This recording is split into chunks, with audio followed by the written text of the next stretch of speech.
Setiap orang dalam hidup selalu ingin meraih dan mencari kemenangan. Kemenangan akan melahirkan kepuasan batin, dan kepuasan batin memberikan kebahagiaan. Sedangkan kekalahan melahirkan penderitaan batin, dan penderitaan batin menjerumuskan seseorang di dalam berbagai bentuk kerugian. Jikalau inilah seruan azan, maka masalahnya ialah apa yang menyebabkan kita meraih kemenangan.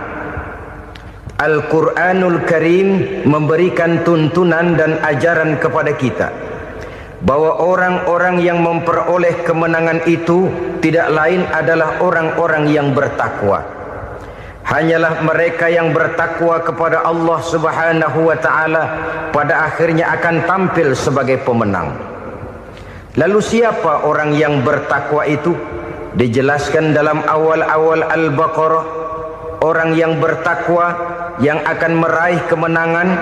Pertama, alladzina yu'minuna bil ghaib, yaitu orang-orang yang beriman kepada yang gaib, percaya bahwa ada alam yang gaib, alam yang abstrak, alam yang tidak bisa dijangkau oleh salah satu daripada panca indera kita. Mereka percaya dan beriman kepada adanya malaikat, beriman kepada adanya iblis dan jin, beriman kepada adanya alam kubur, beriman kepada adanya alam mahsyar, beriman kepada adanya alam akhirat, beriman kepada adanya surga dan neraka. Beriman bukan cuma sekedar beriman dalam ucapan bibir saja, tetapi beriman yang nilai iman itu mampu mewarnai gerak dan gaya hidupnya. Iman yang meresap sampai ke tulang sumsum, kemudian memberikan dampak positif di dalam kehidupan manusia. Alam, kita tahu, adalah sesuatu yang selain Allah, dan Allah bukanlah alam. Apapun namanya selain daripada Allah, itu adalah alam. Alam pada hakikatnya terbagi menjadi dua. Ada alam syahadah, alam nyata, alam konkret, alam yang bisa dijangkau oleh salah satu indera kita. Kemudian ada alam ghaib, alam yang tidak bisa dijangkau oleh panca indera kita, alam metafisika, alam abstrak, alam yang wajib kita imani keberadaannya. Kita percaya bahwa malaikat itu ada, kita percaya kepada jin, bahwa jin itu ada, kita percaya kepada adanya iblis dan setan. Bukan percaya kepada iblis dan setannya, percaya bahwa iblis dan setan itu ada. Itu termasuk salah satu daripada sifat orang yang bertakwa kepada Allah. Saudara-saudara kaum muslimin rahimakumullah, kecenderungan pembangunan yang lebih bersifat materialistis biasanya menggeser aspek kehidupan rohani. Orang berpikir empiri, dan dalam pola pikir yang demikian maka alam gaib tidak lagi mendapat perhatian. Aspek kehidupan yang bersifat rohaniah malah mulai ditinggalkan. Akibatnya terjadilah kepincangan di dalam kehidupan kita. Pernah ada satu pengalaman pribadi. Dalam perjalanan kembali ke tanah air, dalam pesawat di sebelah kanan saya duduklah seorang Jerman namanya Heiner Simonsen. Iseng saya ajak kenalan, saya ajak ngobrol, saya tanya dia. Saya bilang, Mas Heiner ini, kalau pesawat yang kita tumpangi ini jatuh ke bawah, kira-kira apa yang bakal terjadi, Mas? Dia bilang, kita semua akan mati. Begitu? Iya. Oke. Apa itu mati? Tanya saya. Dia bilang, untuk tahu apa itu mati, kita harus tahu lebih dahulu apa itu hidup. Saya pikir nih bule bisa ngomong juga. Baiklah kata saya. Apa hidup menurut Anda itu? Oh, hidup itu dia bilang kalau seluruh anggota badan kita bekerja secara normal, paru-paru memompa darah secara normal, jantung berdetak secara normal, sel-sel tubuh bekerja secara fit, dan organisme tubuh hanya mau bekerja secara normal, dia bilang, kalau kita memberi makan yang cukup, menu yang teratur, dan gizi yang lengkap. Saya bilang, kesimpulannya apa, Ner? Dia jawab, hidup adalah dari tangan ke mulut. Life is from the hand to the mouth, kata dia. Hidup adalah dari tangan ke mulut. Jadi masalah hidup tidak lebih daripada masalah isi perut. Orang pergi pagi, pulang sore, peras keringat, banting tulang, perut yang dibelain. Saya bilang, you are wrong. Sampean salah, Ner. Kamu orang Islam bukan? Bukan. Pantas. Kenapa saya salah? Dia bilang, ya jelas salah. Salahnya di mana? Kamu ini manusia. Kalau hidup cuma dari tangan ke mulut, saya bilang, kambing di kampung saya juga begitu pikirannya, Ner. Itu kambing di kampung saya, asal perutnya kenyang, sudah hidup dia. Perkara besok bagaimana, lusa prospeknya macam mana, bulan depan ada apa, kambing nggak pernah mikir. Di kampung saya kambing juga pikirannya begitu. Kamu Kristen ya? Tadinya. Loh kok tadinya, lalu apa sekarang kamu ini? Dia bilang, sekarang saya netral. Saya tidak beragama, tapi saya percaya kepada Tuhan sebagai pencipta alam. Saya ingat benar dia bilang, I haven't any religious, but I believe to God as the creator of the world. Kenapa bisa netral begitu, Ner? Habis saya bingung, katanya. Islam bilang Islam baik, Kristen bilang Kristen baik, Hindu Buddha bilang Hindu Buddha baik, semua agama baik. Saya netral sekalian, nggak beragama. Yang penting saya percaya kepada Tuhan. Saya bilang, Ner, kamu ini kayak orang mau beli celana, lalu bingung. Yang satu bilang Levi's bagus, yang satu bilang Blue Jean hebat, yang satu bilang Wool England hebat. Celana ini hebat, celana itu bagus, celana ini hebat. Semua celana bagus, kamu bingung. Akhirnya netral, tidak pakai celana. Itu juga salah. Saya pikir-pikir, kemudian saya melihat bahwa dua pola berpikir Henner ini nampaknya sudah mulai menggejala di lingkungan masyarakat bangsa kita. Disadari atau tidak, secara jujur kita harus berkata, dua pola pemikiran Henner ini mulai berkembang di tengah masyarakat bangsa kita. Pertama, pola pikir materialisme. Hidup adalah dari tangan ke mulut. Masalah hidup tidak lebih masalah isi perut. Itu yang perlu dibela, dan disitulah arti kehidupan. Pergi pagi, pulang sore, peras keringat, banting tulang untuk mempertahankan perut. Kalau sudah kemari cara orang berpikir, maka buat apa percaya kepada yang gaib? Untuk apa sholat? Untuk apa puasa? Untuk apa zakat? Untuk apa menghadiri majelis taklim? Tanpa kepercayaan kepada yang gaib, hidup berjalan menurut alur empiris dan materialis. Kalau sudah ke sana cara orang berpikir, biasanya orang lalu cenderung menghalalkan segala cara. Hanyalah orang yang percaya bahwa akhirat ada. Hanyalah orang yang percaya bahwa alam kubur itu ada. Hanyalah orang yang percaya bahwa malaikat itu ada, hidupnya akan lebih terarah dan terkendali. Karena kepercayaan kepada yang gaib, yang merupakan fase daripada kehidupan setelah hidup yang sekarang ini, mewarnai gerak pribadi seseorang di dalam dia melakukan kegiatan hidupnya. Pola berpikir materialisme, disadari atau tidak, mulai menggejala di lingkungan masyarakat bangsa kita. Hidup tidak lebih dari urusan tangan ke mulut, mulut ke tangan, tangan ke mulut. Asal perut sudah kenyang, hiduplah sudah. Perkara bagaimana prospek hari yang akan datang, bagaimana akhirat, tidak jadi persoalan. Ini yang oleh Nabi diperingatkan, ad-dunya sijnul mu'min wa jannatul kafir. Dunia adalah penjara bagi orang beriman dan surga bagi orang kafir.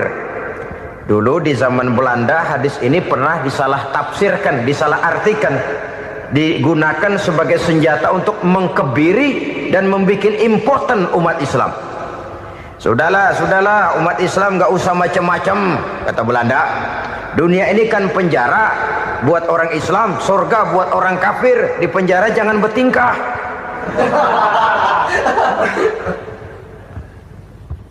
Pengertiannya tidak begitu.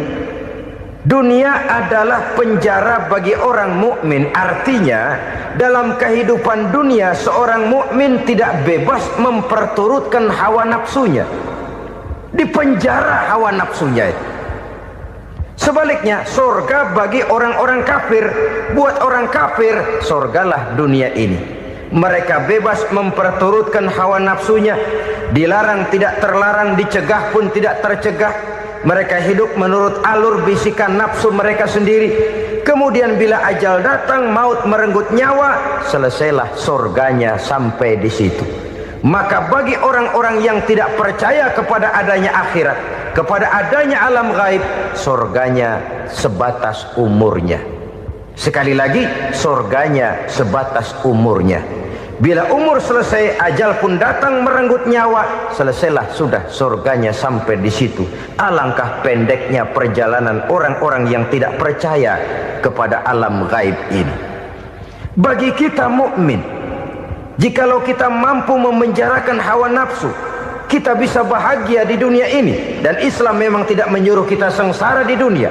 Raih dunia, kejar dunia, gapai dunia sebagai alat untuk mencapai kebahagiaan di akhirat nanti. Hidup adalah satu perjalanan panjang yang terbentang sejak kita terlahir dari alam rahim sampai kepada alam akhirat nanti. Andai kata kita gagal meraih kebahagiaan di dunia, toh kita masih punya akhirat. Tapi jangan jadi dalil yang melemahkan semangat. Biarin dah kita di dunia kebelangsak, yang penting akhirat. Akhirnya dunia benar-benar kebelangsak. Bagaimana dunia ini bisa kita raih, dan bagaimana meraih dunia untuk menunjang kepentingan akhirat nanti.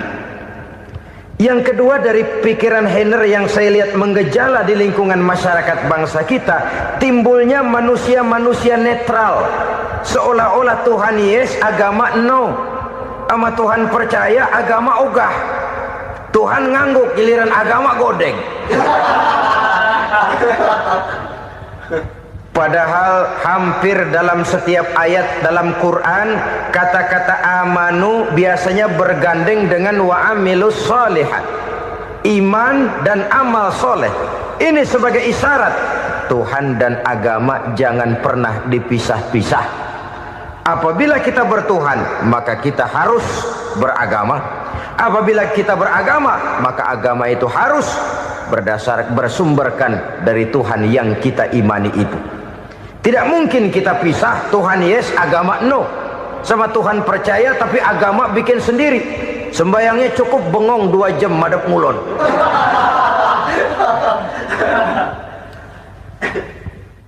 Saudara-saudara kaum muslimin rahimakumullah. Jadi dengan demikian, agama yang kita akui merupakan unsur mutlak di dalam pembangunan sekarang ini, merupakan bagian dari kehidupan yang menuntun kita bahwa di balik alam nyata ini, di balik alam syahadah ini ada alam gaib. Dan mudabbir, murabbi, yang mengatur, yang menguasai, yang memelihara baik dia alam nyata, baik dia alam gaib, tidak lain adalah Allah Subhanahu wa ta'ala. Di sana ada satu super power, satu maha kekuatan yang kita perlu bersandar kepadanya. Sebagai makhluk nyata yang hidup di alam nyata, berbuatlah secara nyata sebagaimana harusnya kita berbuat. Karena Islam jelas bukan agamanya orang pemalas. Islam jelas bukan agamanya orang yang mengajarkan setelah selesai sholat boleh duduk, nggelenggem ayam-ayam, ndelohom, menghitung bintang di langit sambil menunggu keajaiban. Tidak. Islam adalah agama yang mengajarkan apabila sholat sudah selesai kamu kerjakan, bertebaranlah di permukaan bumi, cari karunia Tuhanmu. Jangan hidup berpangku tangan menunggu keajaiban, karena hidup bukan undian. Jangan berharap untung besar tanpa mau peras keringat. Tapi di sebalik itu toh kita juga harus yakin bahwa di sisi usaha nyata yang kita lakukan ada satu super power, satu maha kekuatan gaib yang menentukan berhasil dan tidaknya usaha kita. Kepercayaan kepada hal semacam inilah yang mendorong kita untuk mempunyai sandaran vertikal, agar jikalau usaha ini berhasil, kita tidak lupa diri dan lupa daratan. Jikalau usaha ini gagal, kita tidak putus asa dan buruk sangka, tidak cupik pandangan dan sempit hati, tapi mampu melihat persoalan dengan kacamata putih sambil husnuzon kepada Allah Subhanahu wa ta'ala. Kita percaya malaikat itu ada yang namanya Raqib dan Atid, mengawasi gerak hidup kita sampai kepada gerak hati kita.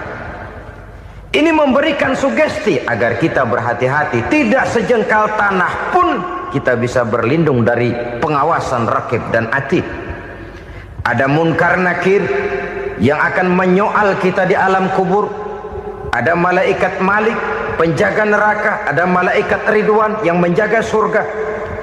Kita percaya kepada adanya jin, kita percaya kepada adanya setan, iblis. Percaya kepada adanya, bukan mempercayai si setan, si iblis lalu menjadikannya sebagai teman. Tidak. Percaya bahwa mereka itu ada dan merupakan makhluk Allah yang gaib, yang diciptakan Allah Azza wa Jalla.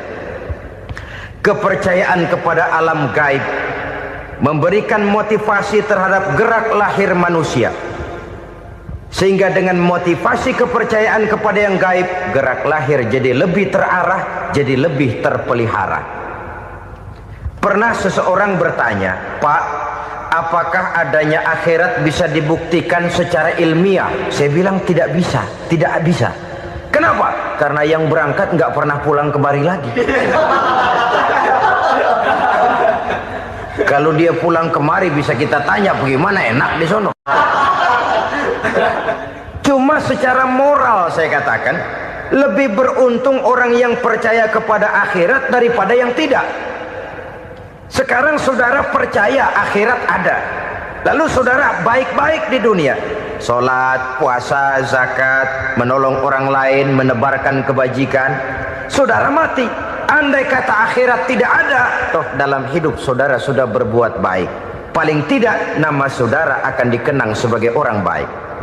Sebaliknya, saudara percaya, kata saya, bahwa akhirat tidak ada, lalu hidup semau-maunya, tenggelam dalam maksiat dan munkarat, menentang Allah, tidak mau ruku dan sujud.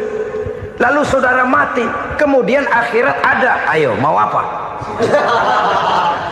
Bekal tidak punya.